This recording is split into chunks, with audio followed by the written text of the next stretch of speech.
लोग जो है फील गुड में हमारे समर्थक रह गए थे और कोई कारण नहीं है। सब जो है सो संपूर्ण ढंग से मतदान का जो प्रक्रिया वह संपूर्ण ढंग से ईमानदारी से जो इस पर पॉलिटिकल अथी से नहीं रख रही है, क्योंकि वार्ड का जो राजनीति है वह कहीं से भी पॉलिटिकल नहीं है। यहाँ जो है जो चुनाव के तरीका से लड़ना चाहते हैं और मेरा कर्तव्य भी बनता है कि हम लोगों के पास जाके आशीर्वाद ले, ऐसा कुछ नहीं है। आप भी जो है सो वार्ड भ्रमण किए होंगे या न किए तो करना भी चाहिए। आम आदमी से जो है जाके इसका ओपिनियन लीजिए।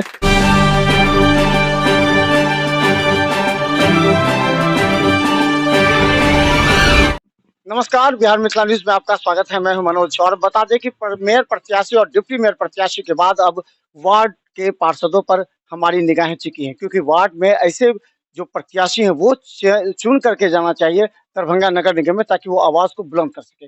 क्योंकि देखिए, वार्ड पार्षदों से ही जो पार्षद कर्मठ हैं, ईमानदार हैं, मेहनती हैं और आपके वार्ड के लिए लड़ते हैं, वही सबसे ज्यादा महत्वपूर्ण है आपके नगर निगम क्षेत्र के लिए। हमारे साथ वार्ड 7 के प्रत्याशी हैं ईश्वर मंडल। हम बता दें, ईश्वर मंडल पिछली बार 13 वोट से हार चुके थे। वो तो जो अभी तत्कालीन उस समय कहें तो जो पूर्व मेयर थी बैजंती देवी खेरिया, तो उनसे हारे हुए थे वो। अब इनके सामने अगर कहें 13 वोट से थे, तो ये बताइए पिछली बार 13 वोट से हारे थे, कारण क्या लगा आपको, कहाँ चूक हो गई थी? कहीं चूक नहीं, मतदान जो है ना हुआ सही ढंग से। कहीं ना कहीं जो है सो लोग जो है फील गुड में हमारे समर्थक रह गए थे और कोई कारण नहीं है। सब जो है सो संपूर्ण ढंग से मतदान का जो प्रक्रिया वह संपूर्ण ढंग से ईमानदारी से जो सभी लोग किए थे। कहीं ना कहीं कुछ जो या चूक नहीं है, गणित के कारण हम चुनाव हार गए। इस बार भी फील गुड में नहीं, फील गुड में जो है हम तो कभी नहीं रहे हैं। और भी समर्थक नहीं, वो भी नहीं है। पिछले बार कहीं ना कहीं जो है, और कहे ना चूक मत कहिए, गणित के कारण ही चुनाव हम हार गए। एक वोट का अधिक आता तो मैं जीत भी जाता, 13 वोट कम आया इसलिए मैं चुनाव हार गया। तो वो गणित पर निर्धारित है रिजल्ट, इसलिए गणित के कारण चुनाव हार गए। ये कहा जाता है कि आपके क्षेत्र में मिट्टू खेरिया है, जो कि राष्ट्रीय जनता दल समर्थक माने, और आपके बारे में कहा था कि आप भारतीय जनता पार्टी से रिलेटेड हैं, क्या संजय सरावगी के याद में। तो क्या लगता है कि ये राजनीतिक गुटबाजी भी हो जाएगी इस बार? तो क्या नहीं, पिछले बार इस तरह की जो है सो हुई थी। कहीं ना कहीं वो भी जो है सो हो सकता है फैक्टर रहा हो, लेकिन हम उस बात को नजरअंदाज करते हैं। चुनाव जो है सो हम खुद लड़ रहे थे और समीक्षा हम ही को करना था। तो कहीं ना कहीं हम यह देखते हैं गणित के कारण लोग पार्टी, या चूंकि पार्टी बेसिस पर चुनाव नहीं होता है, इंडिविजुअल चुनाव होता है, व्यक्तित्व चुनाव होता है। और 2007 से ही हम चुनाव नगर निगम का लड़ रहे हैं। यह मेरा चौथा चुनाव है। 4 बार ये चौथा चरण का चुनाव हम लड़ रहे हैं, 2007, 2012, 2017 और 2022।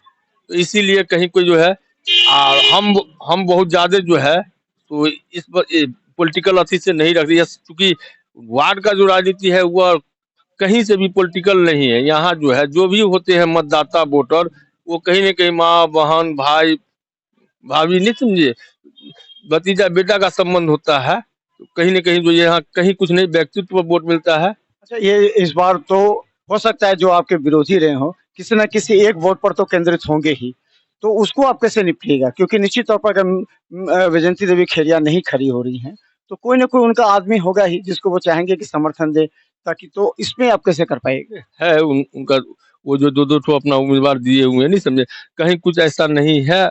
हमारे वार्ड के लोग जो है वह सब समझ चुके हैं। पिछले बार लोगों को उन्होंने जो है जो झांसा दे के मॉडल वार्ड फन्ना वगैरह वगैरह बहुत सारा प्रलोभन देकर जो है वोट, लोगों का वोट तो ले लिए, चुनाव भी जीत गई गणित के कारण। लेकिन वो उसका 5 साल लोगों ने जो भुगता है वो आप खुद सर्वे कर लीजिए वार्ड में जाके, आपको पता चल जाए। अच्छा, एक अंतिम सवाल, क्या लगता है आपके वार्ड में क्या क्या समस्या रह गई है जो आप जनता के बीच में करें कि ये नहीं हुआ वो नहीं हुआ, क्या प्रॉब्लम है? समस्या तो है, हमारे वार्ड का दुर्भाग्य है। यह पॉलिटिकल वार्ड माना जाता है। यहाँ से विधायक होते हैं, यहाँ से जो है मेयर होते हैं, यहाँ से पूर्व मेयर होते हैं, पूर्व विधायक होते हैं। यह निश्चित रूप से पॉलिटिकल वार्ड है। पूरे शहर में, जिला में जो है इस वार्ड को लोग उसी नजरिए से, लेकिन अगर विकास की बात करेंगे तो कोसों दूर है। यहाँ के लोग निश्चित रूप से जो है परेशान है।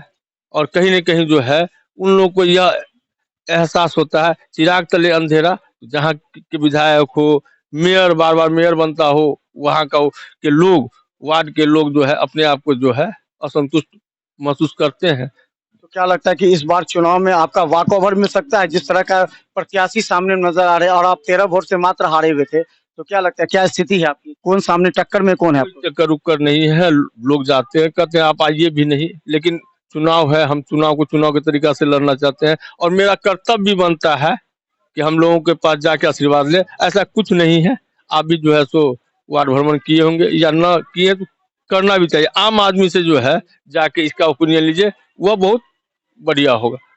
तो हम बता दें हमारे साथ ईश्वर मंडल है। हम 2-3 दिन के बाद फिर इस वार्ड में जनता की भी राय हम जानने के चाहेंगे, प्रयास करेंगे। लेकिन एक बात है कि अभी भी ईश्वर मंडल के साथ जिसकी टक्कर है, वो निश्चित तौर पर जो यहाँ के पूर्व मेयर रह चुके हैं, उनका हाथ ज़रूर होगा।